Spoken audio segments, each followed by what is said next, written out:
예, 선생님 안녕하십니까? 네, 반갑습니다. 오늘은 용초사 6월 17일 토요일입니다. 예, 오늘 좀 토요일이니까 시간적 여유가 조금 있습니다. 오늘은 이제 우리 이금호 선생님 모시고 충수 초음파 스캔법하고 실습 또 라이브 데모네이션을 하겠습니다. 이금호 선생님은 아주 충수 강의를 정말 잘하십니다. 잘하시고 또 좋은 점이 본인이 또 충수가 아주 좋습니다. 충수가 아주 잘 보이고 정말 대한민국에서 충수의 모델로서 넘버원입니다. 지난번에는 깜짝 놀란 게 본인이 초음파를 충수하면서 강의를 해요. 그러니까 자기가 모델이 돼가 자기가 강의하는 그런 걸 보고 와 놀랐습니다. 하여튼 오늘 이금호 선생님과 같이 충수 데몬스트레이션 강의를 합니다. 그리고 충수 다음에 8시 반에 우리 모델이 옵니다. 모델이 오면 우리 모델하고 같이 지금까지 다 배웠는 감장, 담낭, 단강, 췌장, 신장 복습을 한번 해보겠습니다. 그리고 다음 주 목요일에는 우리 이민영 쌤이 갑상선 강의를 합니다. 갑상선 FNA 실습을 합니다. 그래서 시간이 짧죠. 8시 반에서 10시 반이니까 그날은 FNA 하기 때문에 오늘은 갑상선 초음파 실습하고 갑상선 강의를 하게 됩니다. 그러니까 뭐 시간은 많지만 빡빡하게 빨리 진행을 해야 될 것 같습니다. 그러면 강의를 우선 갑상선부터 강의를 시작하겠습니다.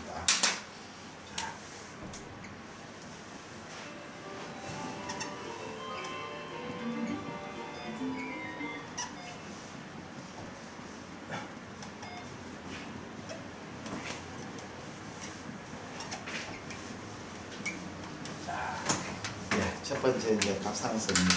갑상선은 사실 아시다시피 주인이 없는 장기입니다. 당연히 뭐 내과 쌤이야 우리 갑상선 우리 끄덕하지만 뭐 다른 가서 가만히 있지 않죠. 이비인후과 아니 무슨 소리야 우리 목에 있는 거니까 우리 끄덕하고 가정의학과도 자기 끄덕하고 뭐 보내고 병리과도 자기 끄덕하고 뭐 오만 가서 다 자기 끄덕합니다. 내가 보기 갑상선 하는 데는 9개가 됩니다. 그러니까 결국은 주인이 없는 거죠.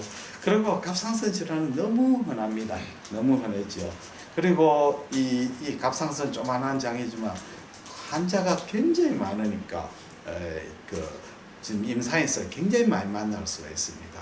근데 갑상선은 특이한 장기입니다. 갑상선은 다른 장기는 우리가 초음파로 병변을 찾고 그 다음에 CT, MRI로 진단을 하지요. 그렇죠. 그런데 초음파는 갑상선은 전혀 그게 아니죠. 갑상선은 초음파로서 병변을 찾고 진단은 뭐를 합니까? FNA를 하는 거죠.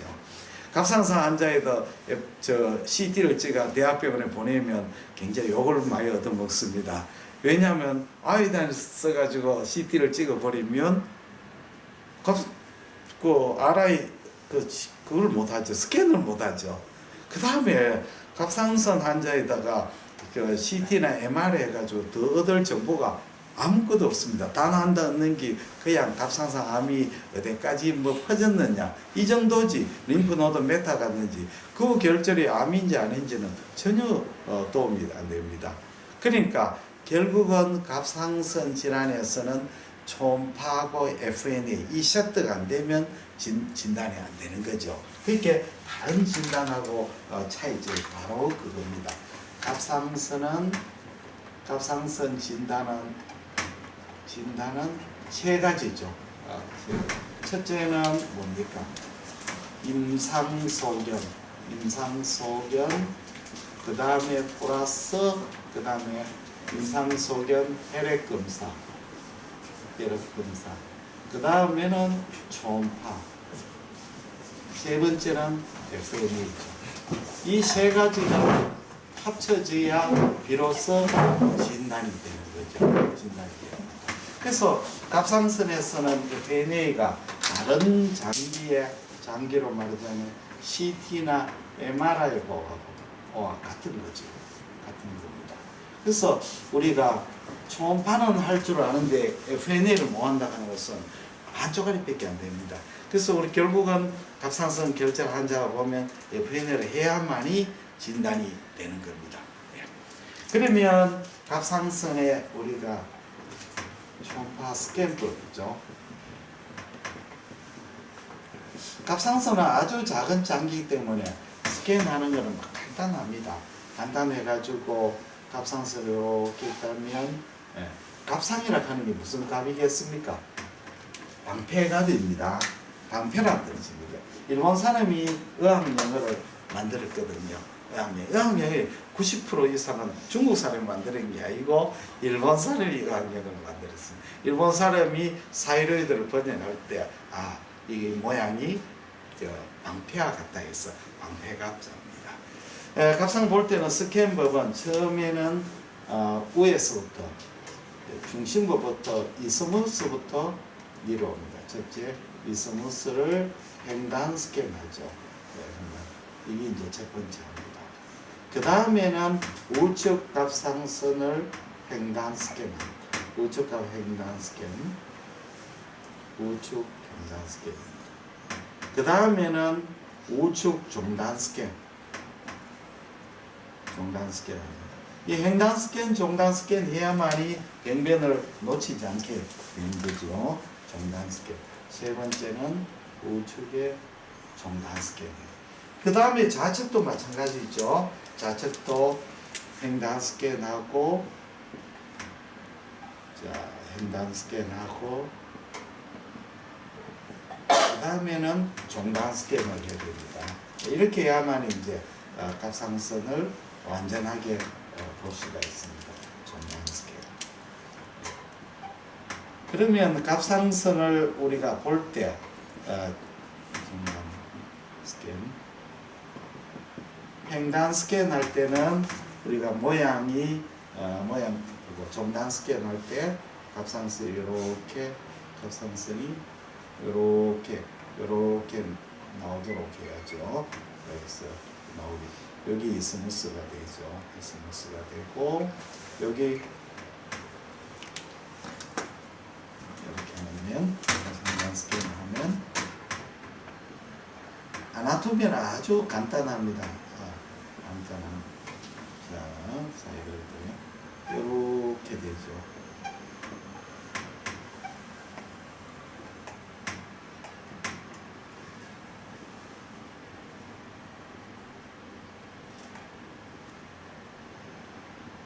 이렇게 됩니다.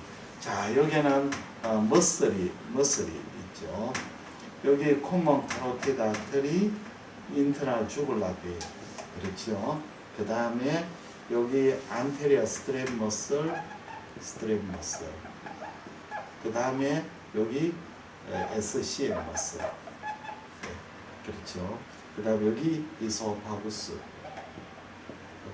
되고 그 다음에 요거는 롱지스 콜리머스 gem장근이 되고 그 밑에 버테브라 바디가 있는 거죠. 네. 여기서 스캔해 보면 갑상선은 고에코로 보이고 갑상선이죠. 갑상선은 고에코로 보입니다. 갑상선은 고에코로 보이고 그 다음에 여기에 머슬은 저에코로 보입니다. 덥지요. 문 닫고 에어컨을 탑시다. 예. 아까는 사람이 적을 때는 에어컨 저기 있습니다. 고가 틀으십시오. 시원하더니 사람이 열기가 막 오니까 듣기 시작합니다. 그렇죠. 이제 되겠네요. 저에코가 되고 요거는 무에코가 됩니다. 자, 갑상선은 고에코로 보이죠. 갑상선은 왜 고에코로 보이겠습니까? 자, 갑상선은 폴리클로 구성되어 있죠. 이렇게 폴리클 있고 여기에 콜로이드가 있죠. 콜로이드 요거는 앱세리움이죠. 초음파가 빔이 앱세리움하고 콜로이드하고 강한 반사를 일으키고 콜로이드 자체도 강한 반사죠. 그래서 갑상선은 고에코로 보입니다. 자, 여기 횡단상이고 그 다음에 종단상을 보면 종단상은 이렇게 보입니다. 이렇게 보이죠. 그래서 여기에 트라이앵귤 끝부분이 요걸 꼭 만들어야 돼. 트라이앵글화 쉐이프가 되고 여기에 크리코이드 카트리지 이렇게 있습니다. 이렇게 요것도 트라이앵글화 쉐이프 이렇게 만들어줘야 됩니다. 그래서 요거는 횡단 스케일, 요거는 종단 스케일입니다. 종단 스케일 이렇게 만들어주는 게 중요합니다. 그래서 다이아미터는 보통 잴 때는 여기가 4mm, 여기 4mm까지 정상이고 여기에서 제일 장경이 1.5cm까지 보통이고 2cm 이상 되면 데피네트하게 커지는 거죠. 1.5에서 2.5은 약간 종대되는 거고 2cm 이상 되면 데피네트. 이 폭은 별로 개인차는 많습니다. 그래서 요거 이스무스하고 요거 AP 다이미터 그렇게 재야 됩니다. 뭐 스캔법은 아주 간단합니다. 그리고 그러나 갑상선 초음파할 때는 여러 가지 우리가 봐야 할 게 굉장히 많습니다. 그래서 어디를 찾으면 되면 유튜브에 들어가면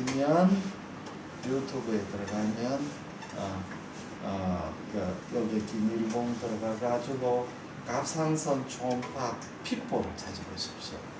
갑상선 초음파 피포를 찾으면 아주 자세하게 나와 있습니다. 그래서 내가 유튜브 조회수 중에 여기 조회수가 굉장히 높은 조회수입니다. 소위 말하는 인기 강좌입니다. 꼭 보십시오. 이게 굉장히 정리가 잘 되었습니다. 갑상선 초음파 피포입니다. 자, 이렇게 스캔법은 간단합니다.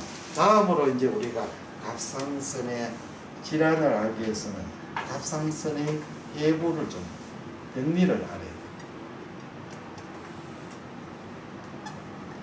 네, 갑상선 병리는 아주 쉽습니다. 물론 뭐 깊게 들어가면 굉장히 어렵겠지만 간단하게 아는 데는 쉽습니다. 제가 이제 전번에 한번 이야기를 했는데 지금부터 한 8년 된 것 같습니다. 테니스 치다가 다리를 부러가지고 동산병원에 대구에 개명대 동산병원에서 입원해가 수술을 받아가 병원을 2달간 쉬게 됐습니다. 그래서 그때가 지금 5월 말이었습니다. 날씨가 이제 더워지죠. 그래서 집에 있기는 불편해가지고 동산병원 재활의학과 맞은편에 해부백리과에 2달간 이제 에어컨이 잘 나오고 시원하고 휘슬을 떠났습니다. 근데 가보니까 그 병원에 동산병원에서 백리과에서 갑상선 FNA를 하고 있더라고요. 그래서 옆에서 봤어요. 보니까 일주일에 2번씩 하고 그래서 하는 거 보니까 첫째 FNA가 굉장히 쉬워 보였습니다. 두 번째 FNA 그는 FNA를 하면 바로 이제 도마를 하나 해가지고 바로 김자 스타인 얘가 딥킥이라고 하죠. 하는 거고 하나는 이제 95% 알코올에 집어여가 팝스미하고 하나는 또 이제 그 셀블로우를 만들고 세 가지를 하고 있거든요. 그래서 딥킥은 바로 그 자리에 스미아가 이래 보니까 같이 볼 수가 있죠. 보니까 진단이 너무 쉬워요. 그 뭐 조금만 보니까 이건 뭐 파피럴 캔서, 이거는 뭐 폴리큐라 네오플라스, 이거는 뭐 대충 알겠더라고요. 너무 쉬워요. 왜냐하면 당연한 게 여기 나오는 세포가 몇 가지 없거든요. 그래서 갑상선이 초음파는 세포지는 너무 쉽다 이런 걸 느껴요. 그 외에 이제 실제로 내 나와가지고 FNA 해보니까 안 돼. 그거에 대해서는 나중에 이민영 선생님이 또 설명을 하겠습니다. 병리부터 갑상선 초음파를 좀 이해하려면 병리를 좀 이해해야 됩니다. 병리를. 그러면 우선 정상을 알아야죠. 정상 갑상선, 갑상선하고 갑상선을 알아야죠. 자, 우리가 갑상선은 결국은 이렇게 옥수수라고 생각하면 됩니다. 이렇게 폴리클 옥수수가 이렇게 있으면 요 안에 콜로이드가 있고 안쪽에 바깥쪽에는 엡세리움 라인이 되어 있죠. 라인이 되어 있죠.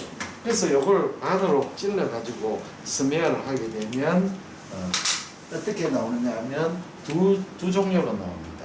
이렇게 세포가 이렇게 하니콤 패턴, 벌집으로 나옵니다.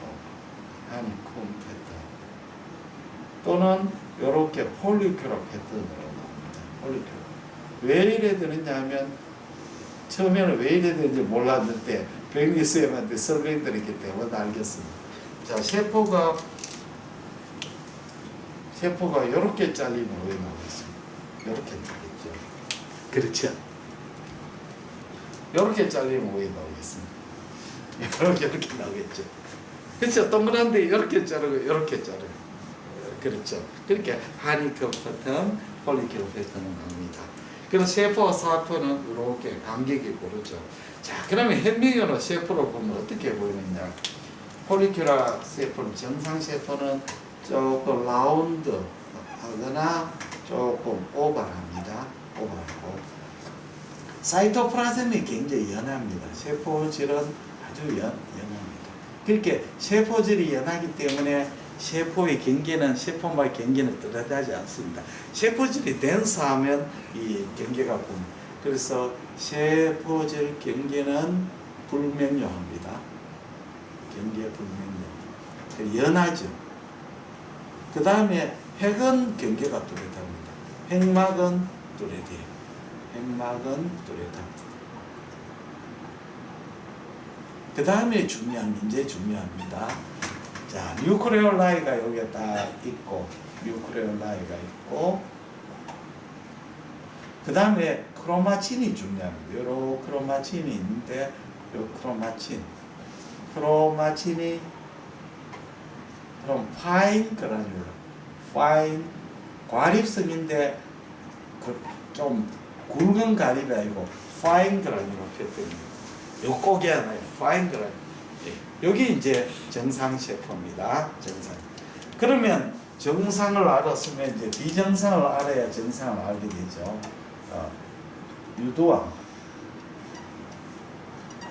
유도암이라 하는 말은 나중에 또 설명을 해드리겠습니다. 암이 유도상 스트럭처를 가졌기 때문에 유도암이라고 하는데 나중에 알아봤더니 유도상 스트럭처 없고 폴리큘러 패턴을 가진 유도암도 있습니다. 그러니까 유도상 스트럭처가 없더라도 뉴클레우스가 유도암이면 유도암으로 진단합니다. 무슨 말인지 조금 이따 다시 한번 설명드릴게요. 그러면 암이 어떠냐면 이런 식으로 유도암 스트럭처는 암세포가 여기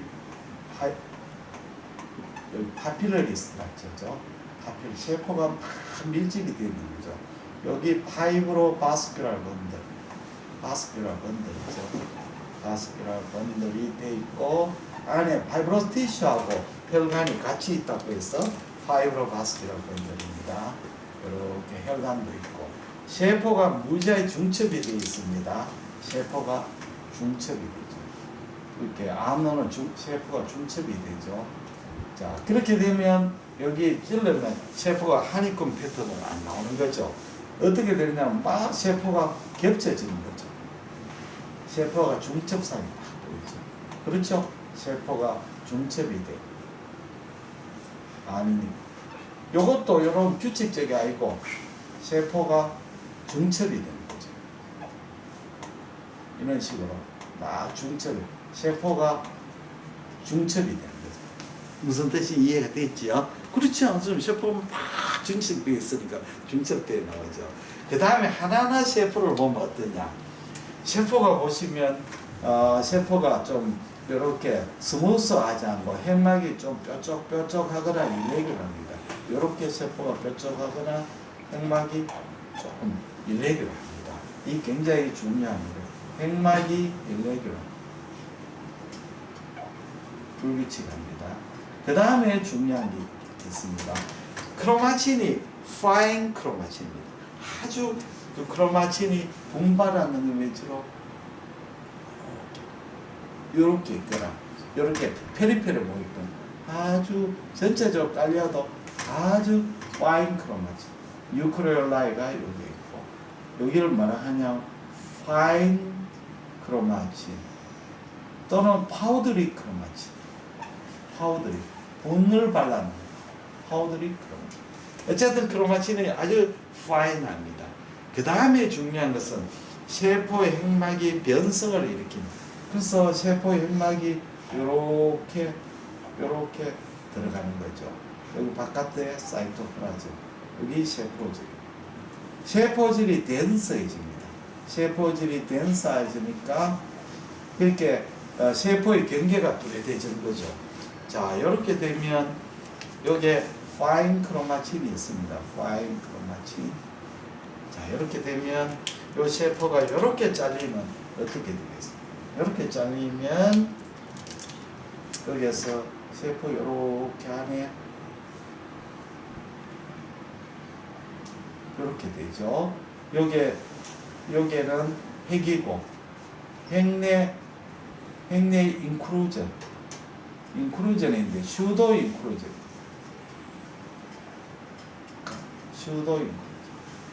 진짜 인크루전이 아니고 핵막이 우그러져가 마치 막걸리 주전자 밑으로 푹 들어가가지고 여러 개 잘리면 핵내 인크루전 같은데 실제 인크루전이 아니고 가짜 인크루전인 거죠. 이렇게 잘리고. 그 다음에 여기 이렇게 잘리면 어떤 형태를 보일 것이냐. 이렇게 되면 커피빈 어피어런스.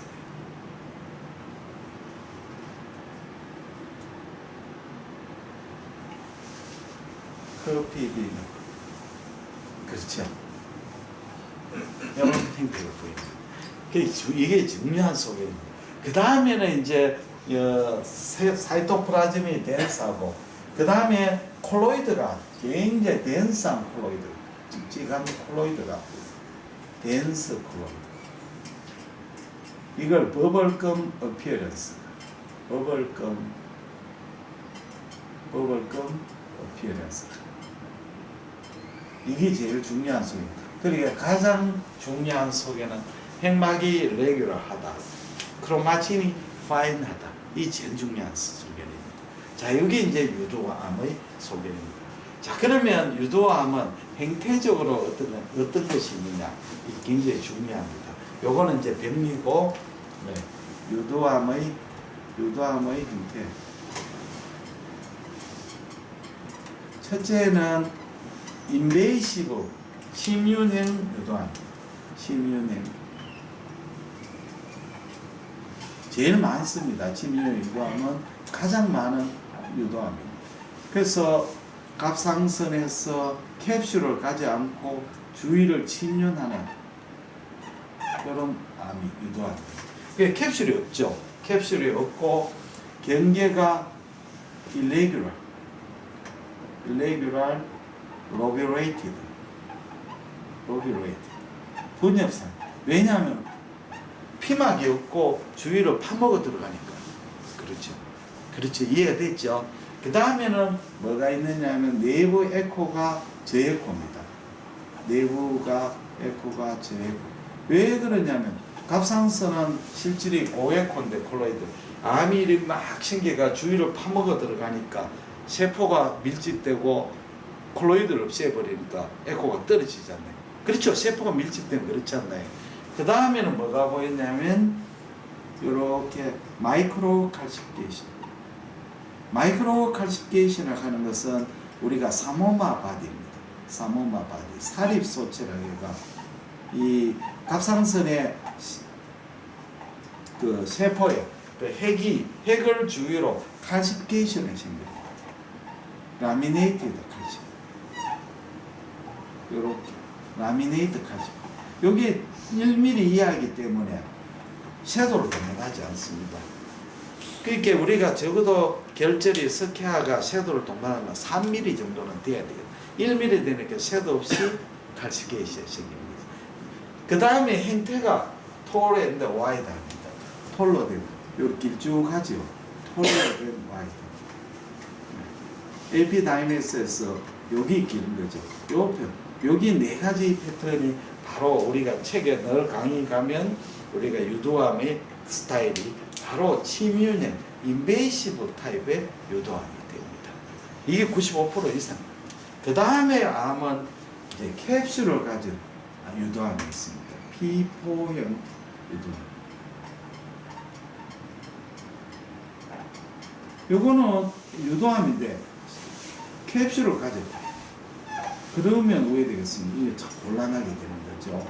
네, 이렇게 피부는 캡슐을 가지고 캡슐을 완전히 가질 수 있고 있을 수도 있고 불완전하게 가지고 이래 되면 나중에 우리가 설명하는 그 폴리큘라 여포형암하고 감별이 어렵습니다. 이건 결국은 세포를 FNL을 해가지고 핵이 이런 게 나오면 유도암이 이루어진다는 거죠. 그 다음에 세 번째는 낭성 유도암이 있습니다. 낭성. 우리가 유도암은 네크로시스를 잘 안 일으키는 암입니다. 그런데 낭성으로 생기는 유도암이 있습니다.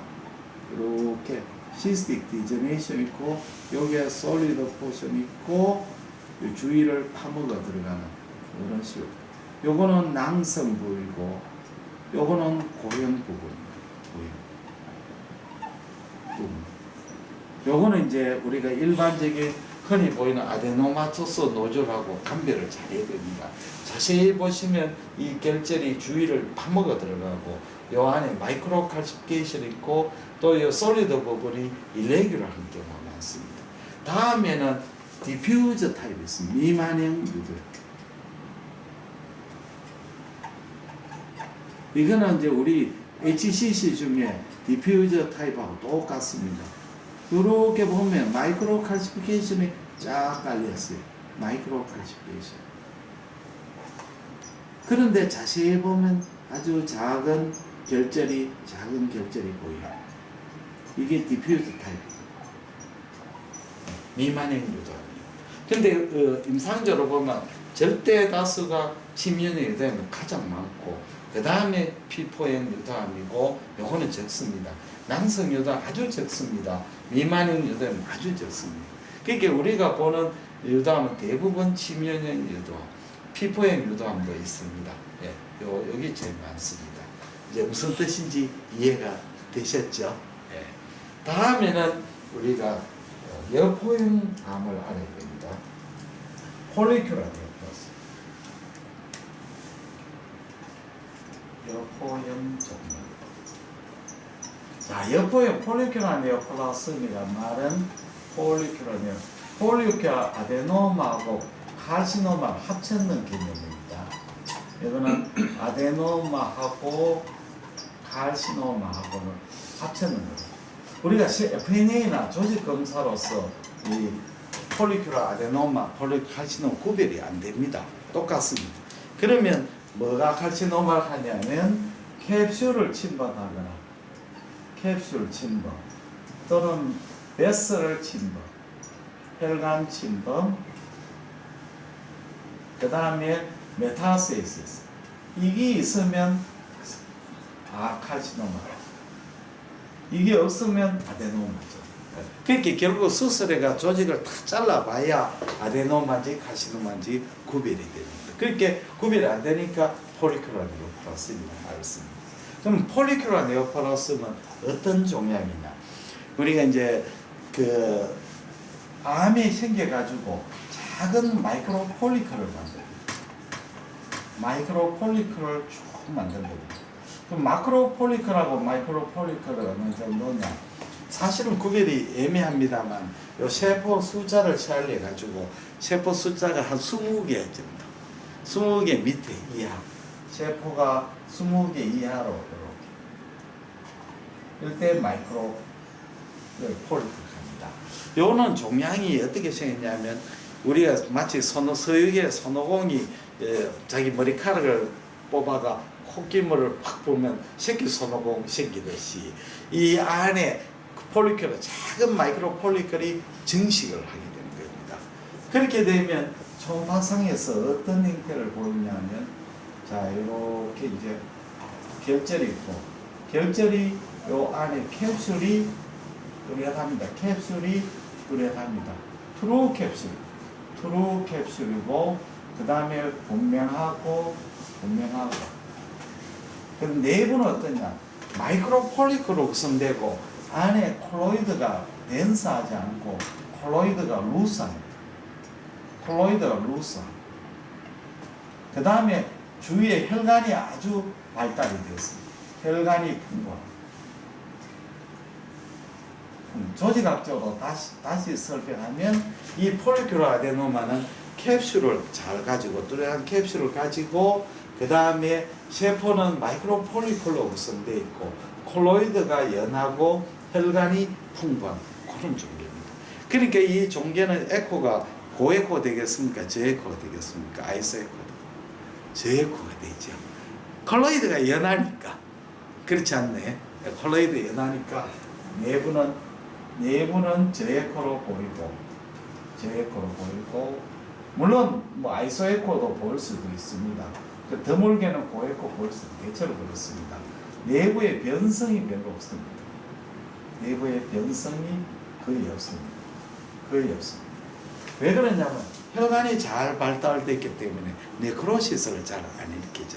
그러니까 결절이 캡슐을 잘 분명하게 만들고 그 다음에 내부가 호모지니어스하고 안쪽에 네크로시스가 더 별로 없는 아주 균질한 조직입니다. 이게 폴리큘러 네오플라스입니다. 자, 그럼 폴리큘러 네오플라스하고 우리 감별할 진단이 뭐냐면 노즐 아데노마토스 노즐이죠.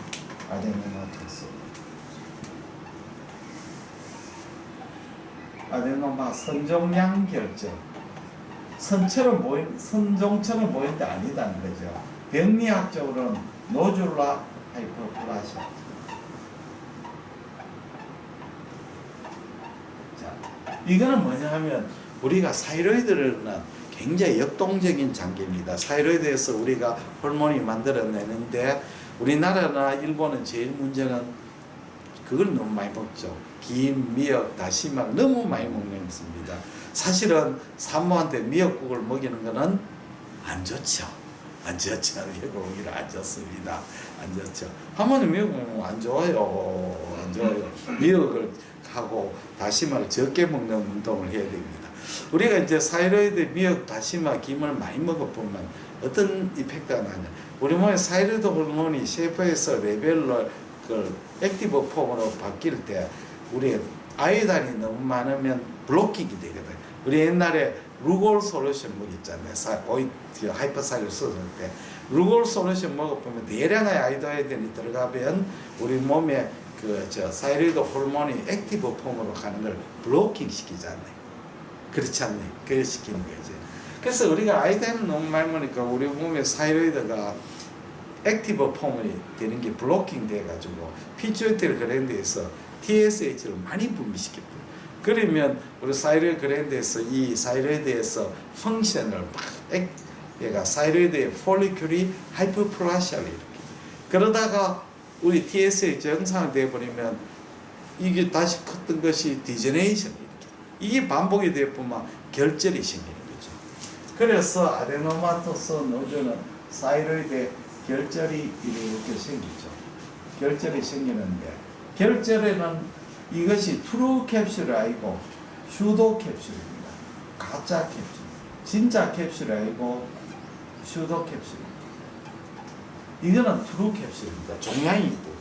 그 다음에 내부는 왜 되겠습니까? 아주 헤테로지너스합니다. 여기에 막 난시스트 제너레이션도 하고 헤모라직 출혈도 하고 그 다음에 칼시케이션도 생기고 스키아도 생기고 아주 헤테로지너스합니다. 그리고 조직학적으로도 보도 그렇죠. 안에 마이크로 폴리클도 있고 마크로 폴리클도 있고 막 헤모라지도 있고 굉장히 다양합니다. 그러면 세포를 찔러보면 어떠냐면 안에는 마이크로 폴리클도 있고 마이크로 폴리클이 있죠. 그 다음에 마크로 폴리클도 있고 마크로 폴리클. 그 다음에 이 콜로이드가 막 바깥으로 나가니까 콜로이드가 막 굉장히 많습니다. 콜로이드도 많고 그 다음에 RBC도 깔려 있고 그 다음에 폼쉘이라 해서 히스테오사이트 와가지고 콜로이드를 엔갈핑했는 폼쉘, 마크로파지, 폼쉘. 그렇게 아주 다양하게 보입니다. 여기는 왜 되겠습니까? 여기는 찔르면 모노토너스입니다. 마이크로 폴리클 보이고 콜로이드도 별로 없고 RBC가 쭉 깔려있는 거예요. 이렇게 돼요. 그러니까 자, 이게 이제 재밌는 겁니다. 우리가 일반적으로 간이나 신장이나 이 결절 안에 호모지니어스하면 비나인 가능성이 많죠. 안에 칼시피케이션, 헤모라지, 시스틱 디레이션 뭐 같은 말리그넌시 가능성이 많죠. 사이로이드는 반대예요. 사이로이드 호모지니어스하면 말리그넌시, 헤테로지니어스하면 비나인이죠. 그래서 가끔 이제 강호철 선생님 사진을 가오가 보여주죠. 정말 사이로이드 결절이 막 흉악하고 안에 헤모라지스틱 디저네이션 칼시피케이션인데 비나인이죠. 오히려 이런 호모지니어스한 것이 말리그넌시. 이제 이해가 되셨습니까? 우리가 사이로이드에 가면 코어 바이프식 하는 게 있습니다. 코어 바이프식. 이제 FNA하고 틀리죠. 코어 바이프식은 이렇게 바늘을 가지고 가가지고 결절에다가 총을 딱 쏴가지고 바이프식 하는 겁니다. 코어 바이프식을 하는 목적은 사실은 세 가지가 있죠. 첫째는 뭐냐면 우리가 사이로이드의 유두암의 진단이 애매할 때 사실 이거는 조금 논란이 많습니다. 왜냐하면 유도암은 굉장히 엑스퍼트한 사람이 하면 진단이 거의 잘 되거든요. 사실은 유도암이 애매가 코어 바이프시는 사실은 뭐 닭 잡는데 뭐 도끼 들고 나오는 거 좀 비슷한 개념입니다. 그래서 이거는 좀 그렇습니다. 진짜 중요한 것은 두 번째입니다. 우리가 폴리큘라 네오플라즘하고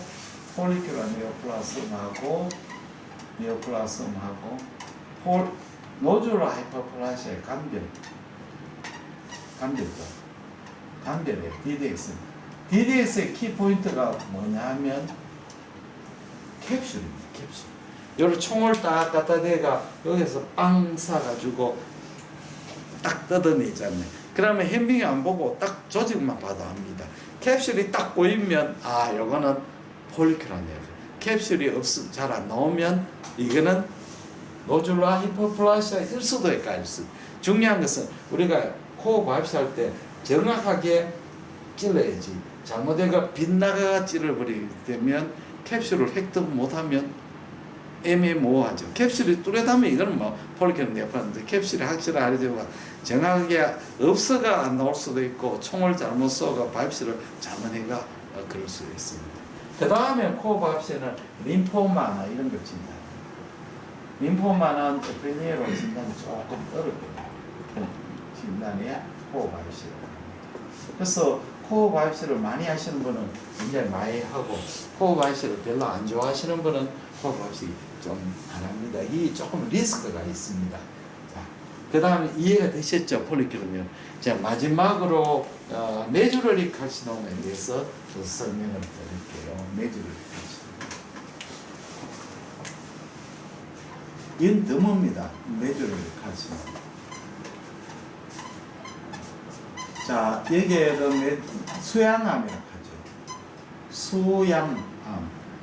근데 조금 나도 처음에 수양암 하니까 이해가 안 됐어요. 수양 이상하다. 우리가 콜텍스 메줄라 이렇게 키드니도 콜텍스 메줄라, 아드레날 그랜드도 콜텍스 메줄라 있죠. 사이로이드는 콜텍스 메줄라 있습니까? 없지 않나요? 그런데 뭐 뜬금없이 수양이라고 하게 물어봤어요. 수양이란 두 가지가 있습니다. 하나는 콜텍스 메줄라의 그 메줄라가 있고 종양이 소프트하다는 뜻이 메줄라도 있습니다. 그러니까 메줄라 여기서 서양에는 콜텍스 메줄라가 종양이 딱딱하지 않고 소프트하다는 뜻입니다. 이거는 유로엔도크라인 튜머거든요. 유로엔도크라인 튜머. 그러면 사이로이드가 우리 만들어질 때 턱에서 사이로이드가 내려오죠. 턱에서 디센드가 내려오는데 그러면 우리가 메줄라 캔서에는 파라폴리큘라 셀이거든요.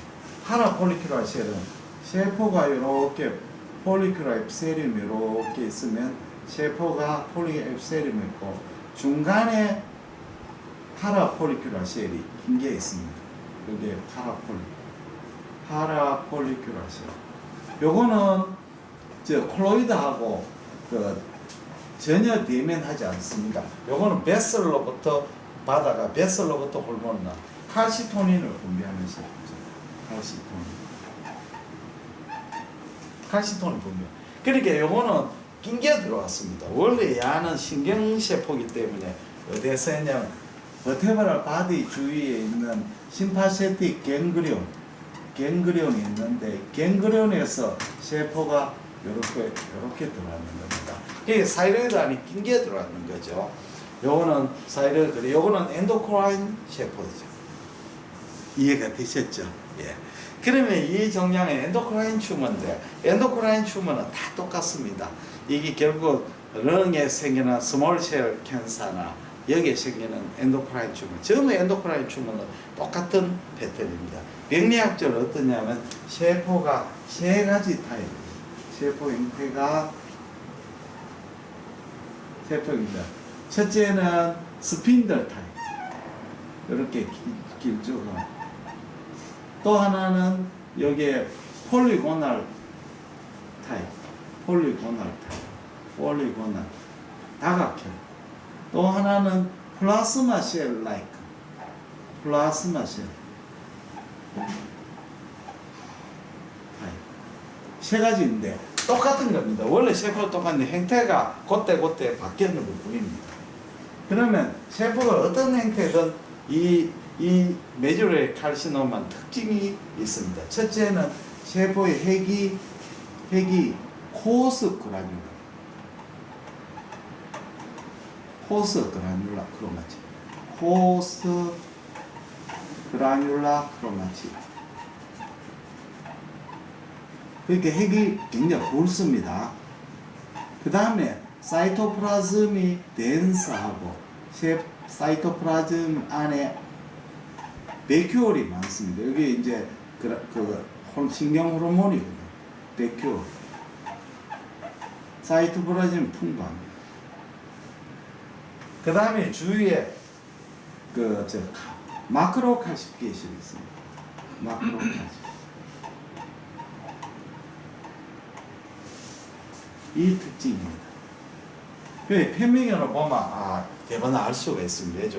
근데 초음파 소견은 좀 특징적이지 못합니다. 초음파 소견은 이렇게 사이로이드에서 이렇게 결절이 있는데 결절 안에 마크로 칼시피케이션을 동반하고 마크로 칼시피케이션 이걸 갖다가 스노우 스노우 눈송이가 내리는 모양이다 이런 말도 쓰기도 합니다. 그리고 특징적인 소견이 별로 없어요. 마크로 칼시피케이션이 있고 결절이 피막을 잘 형성하지 않고 안에 에코제신은 저에코일 수도 있고 아이소에코일 수도 있고 결절이. 그래서 결국은 초음파로서 진단이 안 되고 찔러가지고 세포의 형태를 보고 메조르 칼시노마를 진단이 됩니다. 메조르 칼시노마는 엔도크라인 튜머죠. 가족력이 있는 수가 많고 또 호르몬이 올라가죠. 그거로서 이제 추정하는 거죠. 그래서 메조르 칼시노마 좀 드뭅니다. 그 다음에는 아나플라스틱 캔서가 있습니다. 이거는 아주 무서운 종양입니다. 아나플라스틱 캔서. 이거는 우리가 초음파로 보면 아주 알 수가 있습니다. 종양이 막 굉장히 크면서 주위 조직을 침범하는 아주 흉악한 종양입니다. 림프노드 베타도 가고 이렇게 종양이 이렇게 크면서 주위를 침범하고 주위 근육이나 근육 또는 트라케아를 침범하고 안에 네크로칼시피케이션을 동반하고 그 다음에 헤모라지도 일으키고 이런 하루 종양. 이거는 아주 무서운 종양입니다. 근데 사이로이드 캔서는 참 좀 이상합니다. 자, 우리가 아까도 말씀드렸지만 이 초음파상에서 호모지니어스 보는 게 말그너시고 헤테로지니어스 하는 게 비나인이고 또 보통 우리 암은 나이가 젊었을 때는 아주 어린 나이는 래피드하게 그로잉하고 올드에이지 되면 암도 좀 빨리 안 자라는 경향이 있지 않습니까? 그런데 사이로이드 종양은 이 아나플라 캔서는 원래부터 아나플라 캔서로 되는 게 아니고 사이로이드의 폴리큘라 캔서 또는 파피럴 캔서 심지어 비나인 결절이 갑자기 나이가 들어가지고 이상하게 아나플라스 타입으로 변해버리는 겁니다. 그러니까 올드에이지에 갑자기 암이 갑자기 생기는 거죠. 있던 비나인 결절이든지 말리그넌트 결절이든지 이게 갑자기 굉장히 악성으로 변해버립니다. 보통 한 65세 이상이 생기죠. 그래서 이 아나플라 캔서가 진단되면 6개월 내로 죽거든요. 예, 뭐 굉장히 빨리 트라케아를 막아가 죽어버리거든요. 그래서 사실 우리나라가 이제 다시 이야기를 들어보면 우리나라는 다른 나라하고 갑상선 질환이 다른 게 특징이 있습니다. 첫째는 우리나라는 갑상선암이 유도암이 절대적으로 많습니다. 유도암이 책에는 유도암이 80% 뭐 폴리큐라 20% 이까지만 실제로 우리나라는 파피루 캔서 95% 이상이죠. 그 다음에는 폴리큐라 네오플라스미고 메듀러리 칼시노마하고 아나플라 캔서하고 림포마는 굉장히 적습니다. 굉장히 적습니다. 이제 그것이 유전적인 원인도 있고, 그 다음에 두 번째는 우리나라 의사들이 너무너무 열심히 해가지고 사이로이드 파피루 캔서를 조기 박밀을 해가 쉽게 말하자면 그 뭡니까 대개를 치어까지 모조리 다 잡아가지고 없애드리니까 이게 뭐 아나플라 캔서라 갈 뭐 그 틈이 없는 거죠. 박멸을 해버리는 거죠. 그런 점도 있고 너무 열심히 해가 그렇다. 그런 것도 있습니다. 근데 사실은 뭐 한때 지금도 해결이 안 됐지만 갑상선암은 착한 암이기 때문에 그냥 놔둬도 된다 하는데 반드시 그렇지도 않습니다. 갑상암이 굉장히 작은 암인데도 메타세이스 해가지고 하는 아주 악성으로 가는 암도 있고 상당히 큰 갑상선 암인데도 불구하고 괜찮게 지나가는 거예요. 정말 아주건 왜 그런지는 잘 모릅니다. 그래서 아주건 갑상선 암이 왜 그런지를 모르거든요. 그래서 지금 이제 갑상암 수술이 훨씬 줄었거든요. 줄었으면 나중에 한 10년 후에는 또 어떤 패턴을 보일지는 잘 모르겠습니다만은 일단 뭐 외과 선생님들은 갑상선 암 수술을 암은 암이니까 수술 열심히 해야 된다 이랬는데 뭐 우리나라 뭡니까 예방의학이나 이런 데서는 많이 하지 말았고 이제 자꾸 근무하는데 어떻게 될지는 조금 두고 봐야 되겠습니다. 예, 그러면 이 갑상선 병리에 대해서 시간을 마쳤습니다. 대단히 감사합니다.